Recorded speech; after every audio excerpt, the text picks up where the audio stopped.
She took the morning after pill 5 times. Vampire King's heir refused to die. The village of Ilarion lay quiet under the early morning mist. The rising sun painted the cobblestone streets in muted gold, yet the shadows seemed to linger longer than they should. Lyra moved swiftly through the narrow lanes, her hands clutching a small leather satchel filled with herbs and remedies. Basin. Even at dawn, the air was thick with an uneasy tension, a sense that something unseen watched from the edges of the village. Lyra was a healer, known to some for her skills and to others only by rumor. She had spent years learning the ways of herbs, poultices, and charms. People came to her quietly, hoping she could save what ordinary medicine could not. She worked in secret, for the rulers of the Kingdom of Shadows frowned upon human healers who dared to meddle in the affairs of the supernatural. Her path took her to the edge of the village, near the forest that stretched like a dark ocean toward the mountains beyond. The trees whispered with the wind, and the faint shimmer of magic danced in the morning light. Lyra paused, sensing a presence that was not hers. Her heart thumped. She had learned to trust these instincts. They had kept her alive. A rustle in the underbrush drew her attention. She froze, hand tightening on the strap of her satchel. From the shadows stepped a figure tall and impossibly pale, with hair dark as the midnight sky. His eyes were a deep crimson, glowing faintly, unnerving yet hypnotic. Even standing in the soft light of dawn, he seemed to carry the weight of centuries in his posture, as though time itself bowed before him. I am Kyle. You have medicine, healer, yet it cannot touch me. Lyra's breath caught. The stories were true. The Vampire King's heir was said to defy death itself. Many had tried to kill him. All had failed. Fast. Yet here he was, standing before her, alive, and yet broken. What do you want from me? Lyra asked cautiously, hiding the tremor in her voice. Cale's eye softened slightly, though his aura remained dangerous. I do not wish to harm you. Only to see you.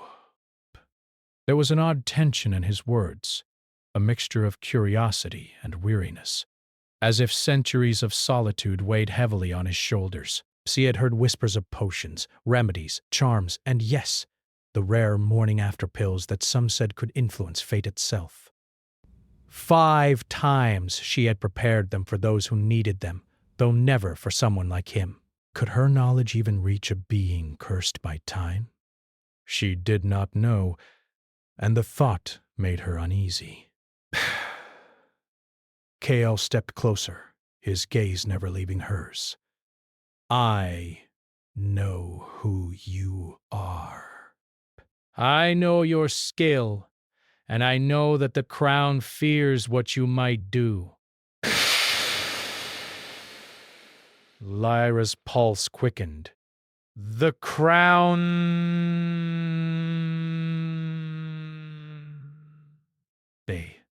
She had spent her life avoiding their attention. I am just a healer, she said, more firmly than she felt. I do not meddle in the affairs of kings or vampires. Yet here you are, Kale murmured. Fate has a strange way of drawing the living to the undead. But Lyra felt a strange pull toward him, though every instinct screamed to flee. There was something in Kale's presence, something tragic and compelling, that made her heart ache, though she barely knew him. He carried centuries of pain, isolation, and secrets. And she, mortal and fragile, had stepped into that storm, unknowingly. Why are you here? She asked softly. I have survived what should have killed me, Kale said. Poison, betrayal, even magic meant to end me. Yet I remain. And I cannot die. Not yet. Not until I face what I am meant to face. His crimson eyes darkened. I am a prisoner of my bloodline, cursed to linger while others live and die around me. Do you understand what it is to endure centuries of unwanted immortality? I cannot imagine it. Kale's expression shifted, a flicker of vulnerability breaking through his otherwise unyielding demeanor. You cannot. And yet, your presence stirs something I have not felt in centuries. Hope. Or, perhaps, despair. I cannot tell. Lyra felt a shiver run down her spine. This was no ordinary being she faced.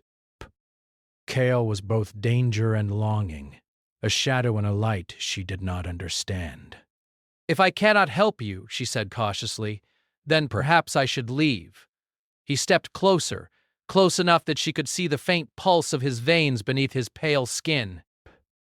You cannot, he said simply. Once someone touches the fate of the cursed, there is no turning back. Your heart will mark you, and yet I cannot ask you to stay. For a long moment, silence fell between them, filled with the hum of the forest, the rustle of the morning wind, and the faint whisper of magic that clung to Kale's very being. Lyra realized that this encounter was not random. It had been set in motion by forces older than either of them, forces that whispered of destiny, choices, and consequences yet unseen. Kale's gaze dropped for a brief second, and Lyra saw the weight of centuries in his posture. Do you fear me? He asked quietly. I do not know, Lyra admitted. You are frightening. But there is something else, something I cannot name. A faint smile touched Kale's lips, the first she had seen. Then perhaps we are alike. Fear and fascination entwined. The village behind her stirred. Birds called hesitantly from the trees, their songs tentative, as though sensing the presence of something unnatural. Lyra took a careful step back, still holding her satchel. Bess, I should go, she whispered. Kale's hand rose, almost instinctively stopping her. Now, he said softly. Do not run. Not from me. You will not understand now, but perhaps one day you will see.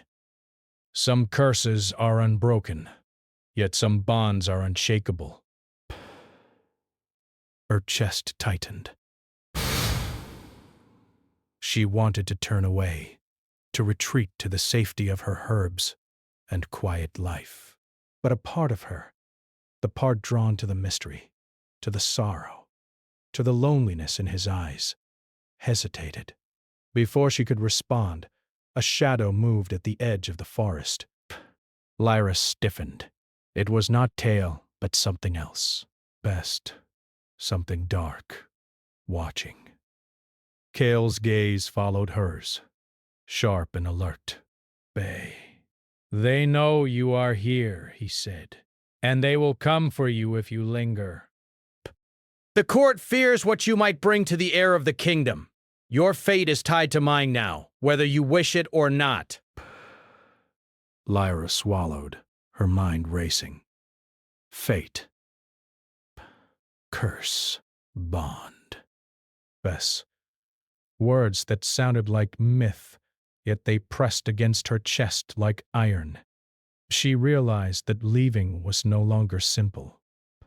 The moment she had stepped into the forest, into the presence of Kale, something had shifted irrevocably. Then what should I do? She asked, voice barely above a whisper. Kale's crimson eyes bore into hers, and for a moment she felt centuries of loneliness, rage, and sorrow in that gaze. You can stay, he said. Or you can leave. But know this. Your choice will echo in ways neither of us can yet imagine. The world is not kind to those who touch the cursed. Lyra felt her heartbeat pound in her ears. And yet, despite the danger, despite the fear, despite everything she knew of life and death, she felt a pull she could not resist. She stayed. Cale's gaze softened, though the danger never left him. Then, "Come," he said.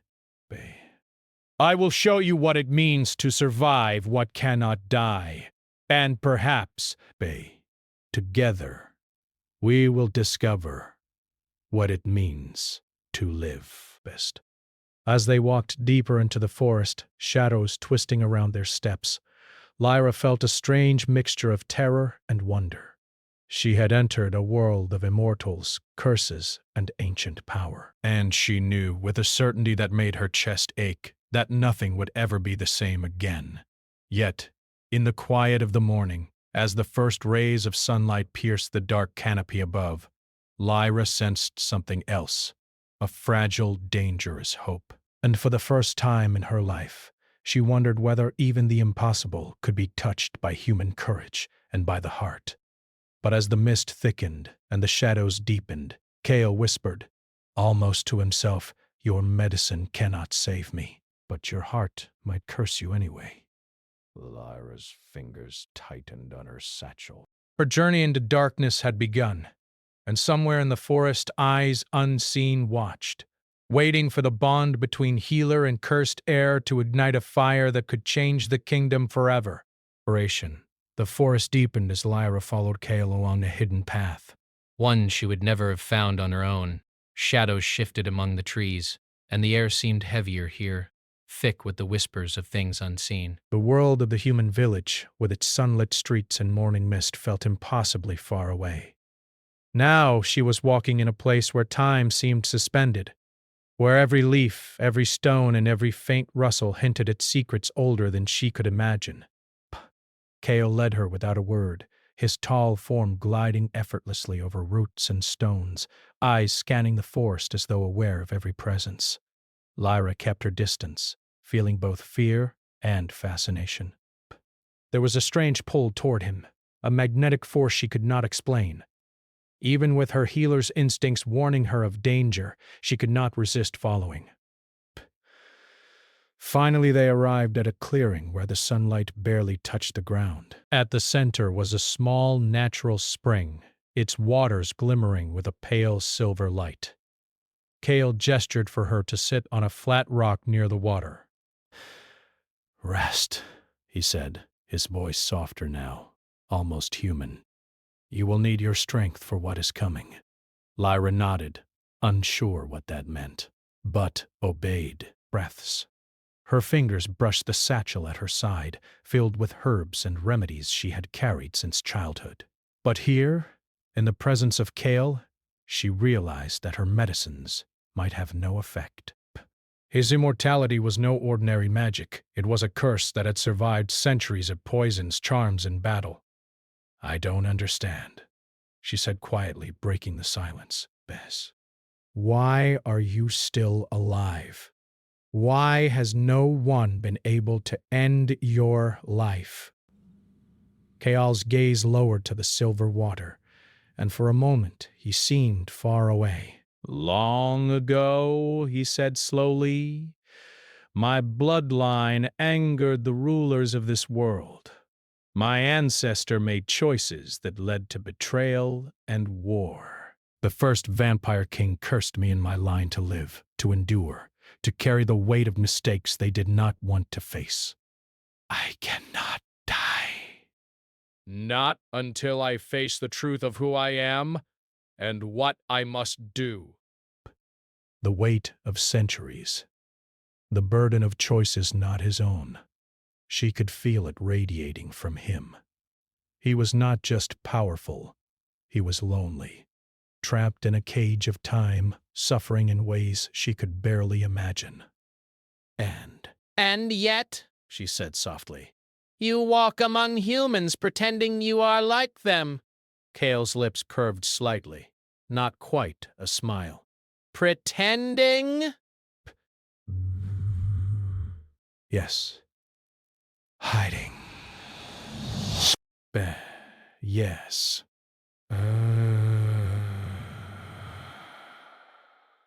And surviving always.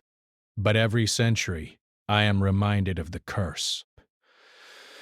Every life I touch is a reminder that I should not exist. And yet, here you are, Lyra. Somehow you do not run. You do not fear me completely. Lyra swallowed. Her hands shook slightly as she reached for a small pouch in her satchel, the herbs within faintly glowing under the silver light. I want to help you, she said, her voice trembling. Even if I do not understand.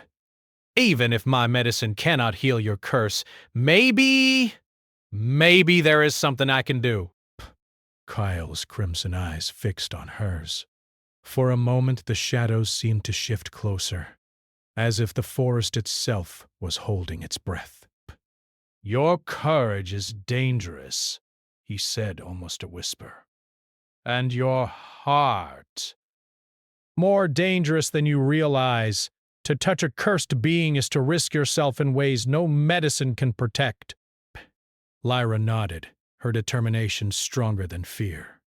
I am willing, she said simply. I cannot just leave, knowing what you endure. If there is a way, any way. I will try. Kale studied her, and for the first time, he seemed vulnerable. But You are human, he said quietly. Fragile, fleeting. yet you have stepped into my world without hesitation. That is remarkable. They were silent for a while, watching the silver water ripple gently in the clearing. Then Kale finally spoke again, a shadow of warning in his voice. You must understand something. I have enemies. Not just humans who fear my blood, but vampires who see weakness as an opportunity. The court is full of those who would use you to manipulate me, or destroy me. You must be careful, Lyra. Your presence alone may put you in danger. Lyra's fingers tightened on the satchel. Then I will be careful, she said. Though she knew the truth, there was no way to avoid danger once she had entered Kale's world. As the day turned slowly into afternoon, Kale began to reveal pieces of his past. Tales of betrayal and war, of kings and queens who sought power through blood and fear, of the centuries he had survived only to watch the world change around him. But Lyra listened, her heart heavy with sympathy and fascination. Every story he told was a reminder of the curse he bore, the burden of immortality he could not escape. I have tried to end it, Kale said finally, his voice darkening. I have sought poisons, magic, even charms meant to bring death. All failed. I am trapped in this endless cycle. And yet, perhaps, beating you changes something. Perhaps there is a path I have not seen. Lyra's pulse quickened. A path, a way to ease his suffering? She wanted to believe it was possible, though the weight of the centuries and the danger surrounding him made hope feel fragile. Kale, she said softly, maybe the path is not about ending your life. Maybe it is about understanding it, about choosing what kind of life you want to live, even with this curse. Kale looked at her, eyes narrowing slightly, a mixture of caution and curiosity. You speak boldly for someone who is mortal, he said. Perhaps, that is why I am drawn to you. Mortals have a way of seeing truth that immortals lose over time. The forest seemed to grow darker as shadows lengthened. wrapping around them like silent witnesses. Then, without warning, a rustling in the trees made Lyra jump. Best. Cale's eyes flashed crimson as he moved instinctively, stepping in front of her, body tense. From the shadows emerged a figure, cloaked in black, a dagger glinting faintly in the dim light. Lyra froze. She could feel the danger radiating from the figure base. The stranger's eyes were cold, calculating, and cruel. "You have something that belongs to us," the figure said, voice sharp and commanding. "Step aside, vampire, or face consequences you cannot imagine. She is not yours," he said, his voice low and dangerous. "Touch her, and you will answer to me." The cloaked figure smirked. "We shall see." Before Lyra could react, Cale moved with inhuman speed, intercepting the figure. Shadows seemed to bend around him, his power radiating in waves. Yet the fight was not just about strength.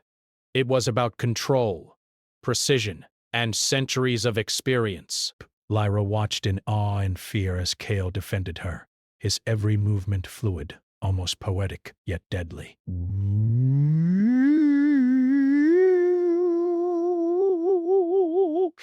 Yet deadly. When the figure finally retreated into the shadows, defeated but not destroyed, well, his chest heaved slightly, crimson eyes softening. "Do you see now?" he asked quietly. "Even survival is dangerous. Even my presence brings peril. Bet." Lyra nodded, trembling but resolute. I see. Bass. And yet, I will not leave. I cannot, Bay. Cale studied her for a long moment. Then, with a faint sigh, he said, "Perhaps that is why we are bound together now. Not by choice, perhaps. Bay. But by fate." Lyra felt a shiver run down her spine. Bound by fate, drawn into a world of curses, shadows, and centuries-old pain. She did not fully understand it, and yet a part of her, deep within, felt alive in a way she had never known. As night fell, Cale led her to a small, hidden chamber beneath the roots of a massive tree. The air was cooler here, the shadows thicker. Yet there was safety in this place, at least for now. "You must rest," Cale said. "Tomorrow I will teach you what you need to know about surviving in my world. About the curse that cannot die. And perhaps about the bond that has begun between us." Her mind racing with the events of the day. Fear, fascination, longing, and a strange, dangerous hope mingled inside her. She realized that she was no longer just a healer from a small village. She was now a participant in a story far larger than herself, one of blood, magic, and ancient power. Cale sat near the chamber's entrance, watching the shadows, silent but alert. For the first time he allowed himself to hope, just slightly, that perhaps human courage, compassion, and love could bring light to his endless darkness. Yet as the moon rose high over the forest, a faint, unsettling sound echoed from deep within the trees. Pay. Lyra stirred in her sleep, sensing danger that even Cale had not yet noticed. Somewhere in the darkness, eyes watched, banned. Plans moved, and the bond between healer and cursed heir, fragile as it was, would soon be tested in ways neither of them could yet imagine. Because the curse that refused death was not just a personal torment, it was a legacy. And the world was already moving to challenge them both. Pay. The moon hung high over the Bloodspire Mountains, casting a silver glow across the jagged peaks. In the distance, the vampire castle loomed, a fortress of obsidian and shadow, its towers clawing at the night sky. Lyra walked beside Cale, her footsteps light yet steady. Every so often she glanced up at him, noting the weariness that lay hidden beneath the commanding presence of the Vampire King's heir. He moved with grace, but centuries of solitude weighed on him, each step heavy with memories he could not forget. "You have not spoken much since we left the forest," Lyra said softly. "Breaths. Do you always carry your past like this?" Cale's crimson eyes reflected the moonlight as he turned toward her. "Always," he said. "But memories of betrayal, of lives lost, of mistakes my bloodline made before I was born. They linger. They are chains, invisible yet unyielding. And some nights they whisper louder than my own heart." Lyra nodded, understanding in a way only someone who had risked herself alongside him could. "I may not live as long as you, Cale, but I have my own burdens, and I know what it is to carry them alone." Kyle looked at her with a hint of something fragile, something he rarely allowed himself to show. "Perhaps that is why I am drawn to you. You are mortal, yet your courage rivals the strongest of the immortals. You are..." Bet.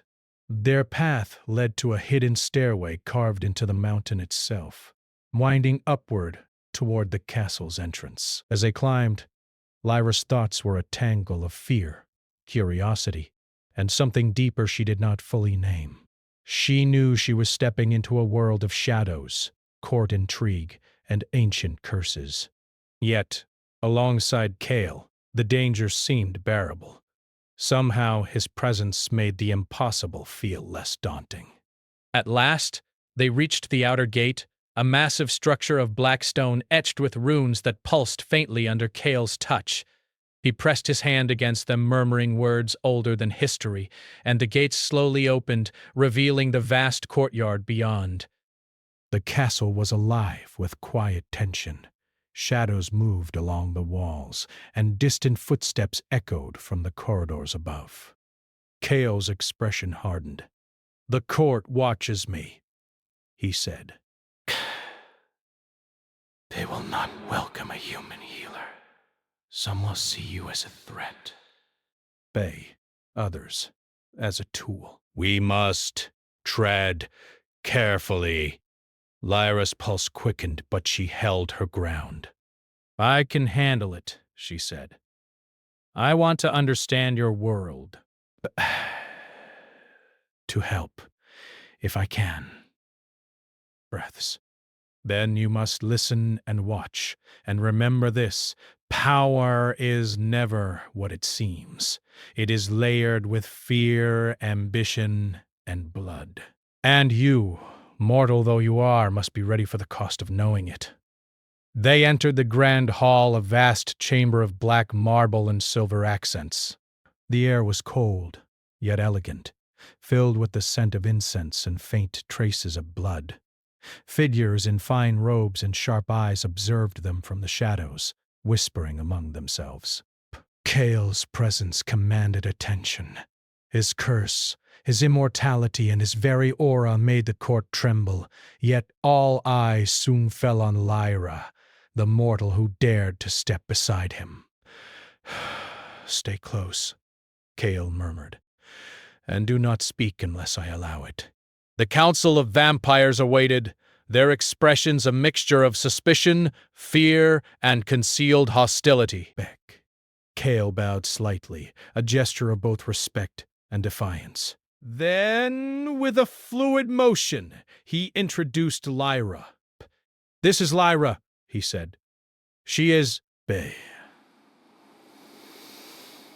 a healer, and she is here by choice, not command."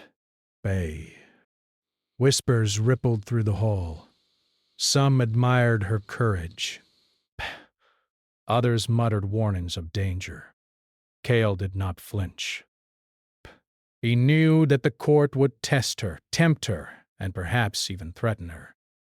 And yet, he could not send her away. She had entered his world, and now she was part of it. As the council debated in quiet, dangerous tones, KL led Lyra to a private chamber near the top of the castle. The walls were lined with books and artifacts, relics of centuries past. Candles flickered, casting shadows that danced across the room. Here, at least Lyra could breathe. You must learn, Kale said, how to survive in this world. Becked, not with strength alone, but with knowledge, strategy, and intuition. Your heart will guide you, yes, but the heart alone is not enough. Lyra listened, absorbing his words.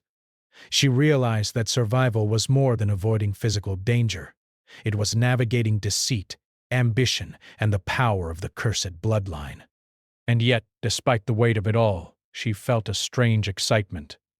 For the first time, she was part of something larger than herself, something dangerous and extraordinary. The lessons began. Kale taught her to read the subtle movements of the court, to sense deceit in voices, to anticipate threats before they manifested. He showed her ancient texts on curses and bloodlines, revealing fragments of the magic that bound him to immortality.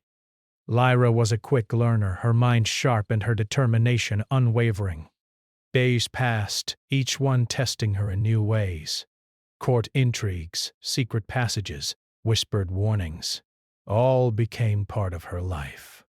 And through it all, KL remained at her side, sometimes a teacher, sometimes a protector, sometimes a shadow she could not escape. Yet it was not just the court that tested her. It was Kale himself.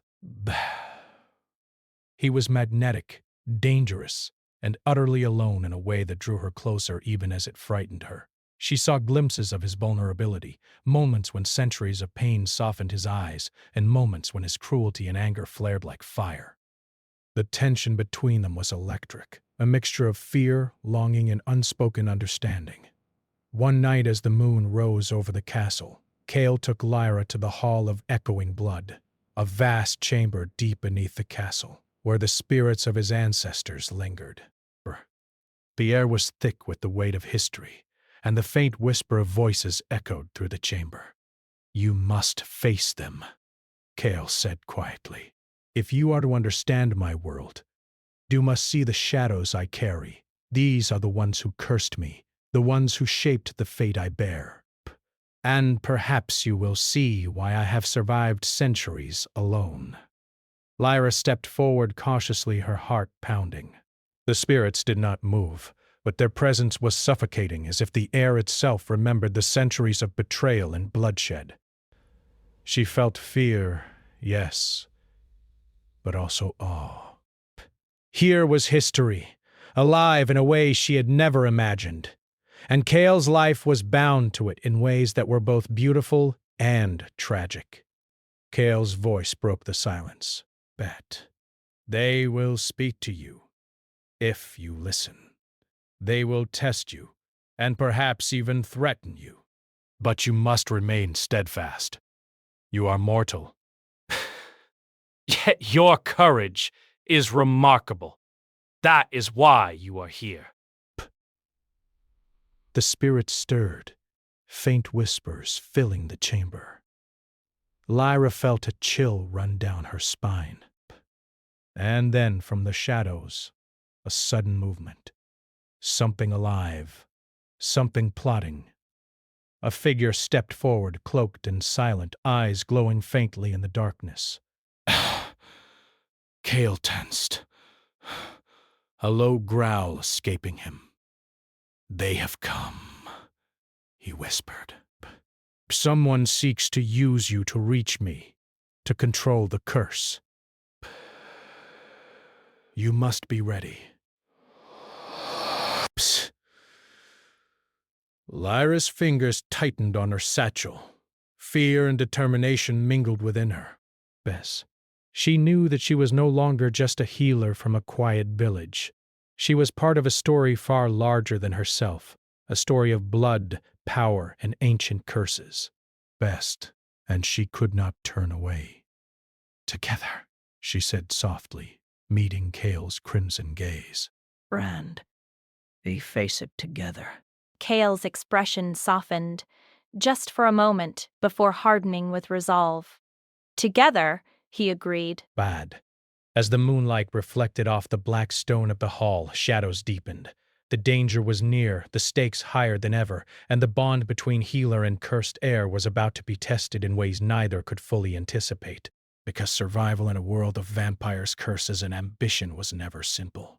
And in the heart of the Bloodspire Mountains, a tale of redemption, love, and power was beginning to unfold, a tale that would challenge both the mortal and immortal hearts intertwined in its path. And, somewhere in the silent shadows, unseen eyes watched, waiting for the moment to strike, knowing that the bond between Lyra and Cale could change everything, or destroy them both. The wind howled through the towers of Bloodspire, carrying with it the scent of rain, stone, and something older, something that smelled faintly of iron and magic. Cale stood at the edge of the courtyard, his crimson eyes scanning the shadows. The castle was alive with whispers, corridors echoing the movement of unseen figures. The court had learned of Lyra's presence, and with knowledge came danger.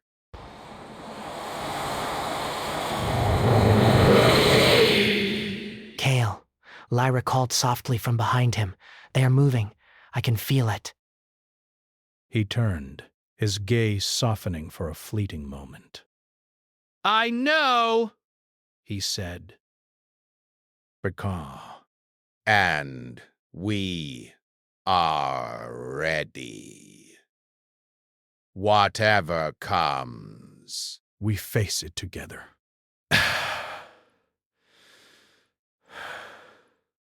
The word held more weight than either had spoken aloud before. Together meant trust, courage, and the fragile thread of hope that bound a mortal healer and a cursed immortal heir. The first shadow moved, like a serpent across the courtyard. A cloaked figure emerged, dagger in hand, eyes glinting with ambition and malice. Cale stepped forward, the air around him thickening as centuries of power unfurled like a storm.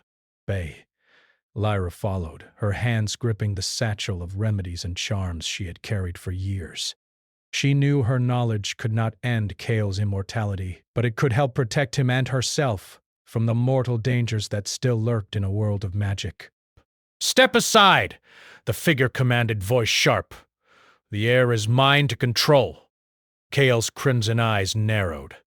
"You will find that I am no one's pawn," he said, his voice a low growl that seemed to make the very stones tremble. Shadows twisted around him, responding to the centuries of power and rage he had carried silently. The figure lunged, dagger flashing in the moonlight.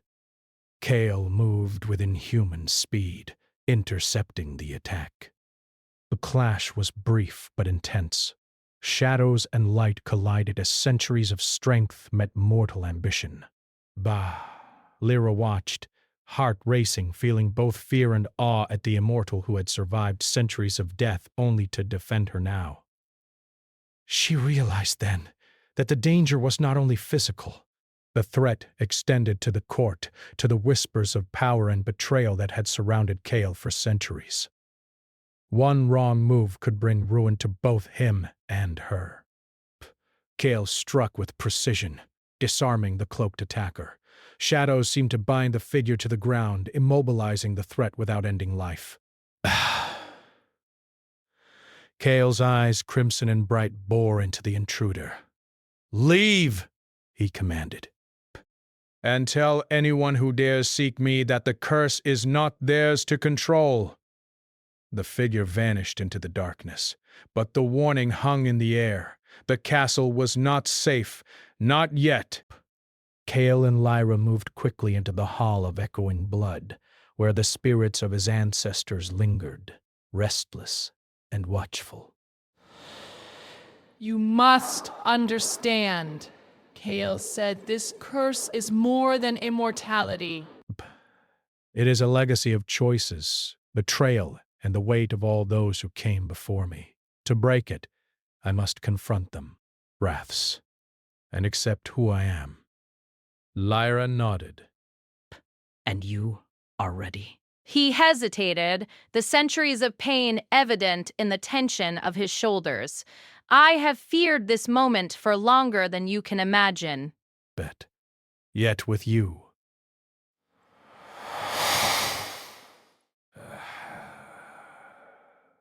Yes, with you.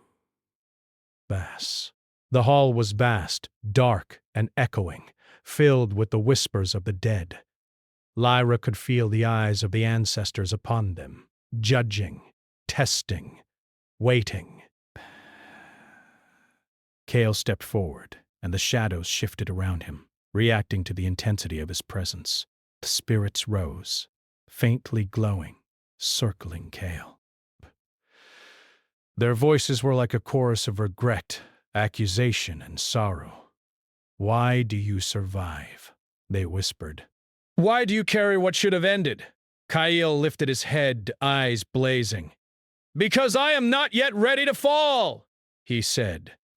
"Because centuries have taught me that strength is not enough without choice. And because perhaps it is time to seek redemption, not vengeance." Lyra stepped beside him, her heart steady. "You are not alone," she said. "I am here. Whatever comes, we face it together." The spirits hesitated, sensing the bond between mortal and immortal. The centuries of anger and regret could not ignore this fragile human courage. Lyra reached out her hand, touching Cale's arm lightly. The connection was subtle, yet powerful. The shadows shifted, responding not to fear or death, but to hope and love. For a moment, time itself seemed to pause. The curse, ancient and unyielding, flickered in the presence of choice. Cale's crimson eyes met Lyra's. "Perhaps," he whispered, "this is the path I was meant to find. Not the end, but the beginning." Past. Suddenly, the air thickened with movement. Another figure emerged from the shadows, this one unmistakably powerful, unmistakably immortal. A rival vampire, one who had plotted for centuries to seize Cale's power and the secret of his curse. Their eyes locked, crimson against crimson, and the tension was palpable.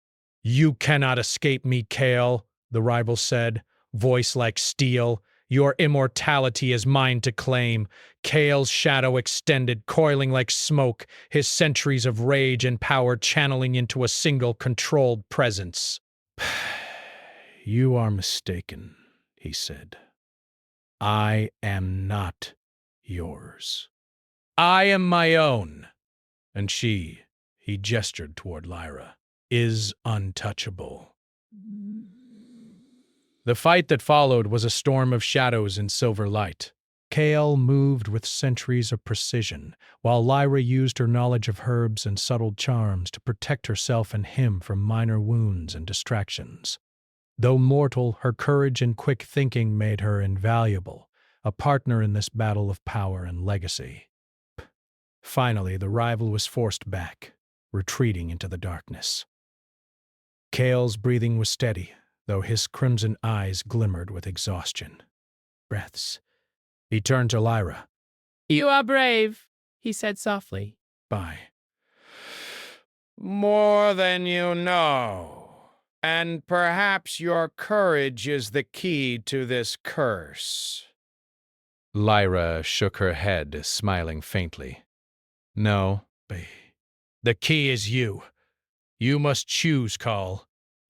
Not just survival, but redemption, love, and the life you want to live."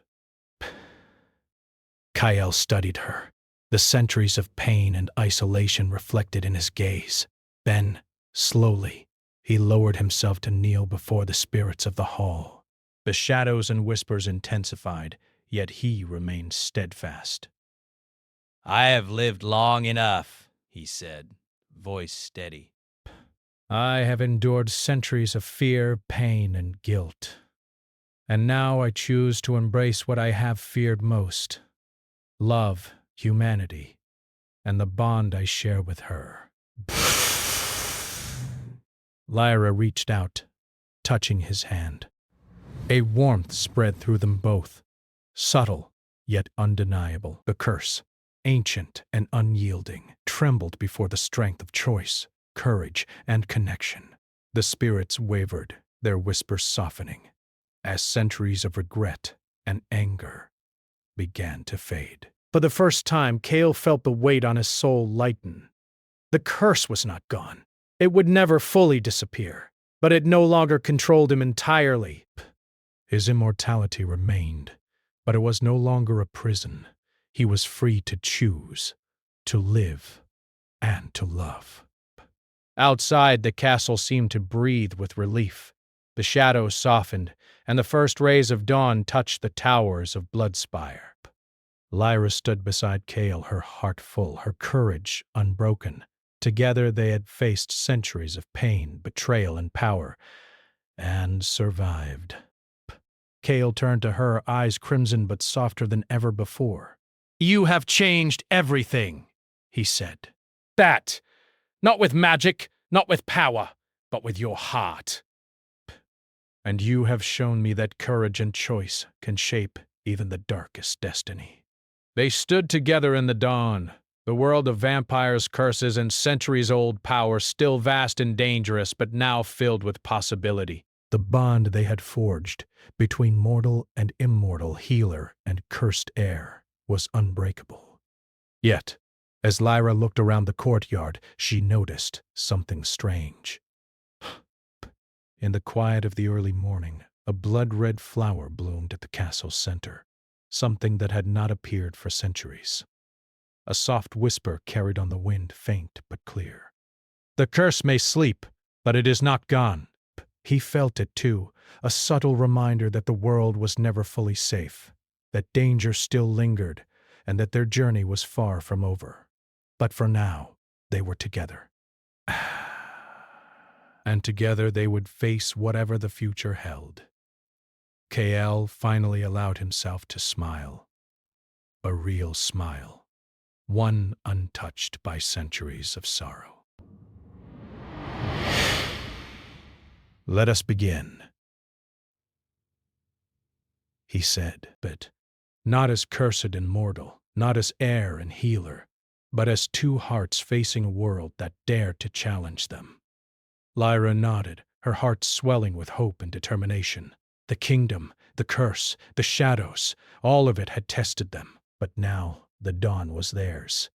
And somewhere, deep within the mountains, the wind carried their promise, echoing across the valleys and forests.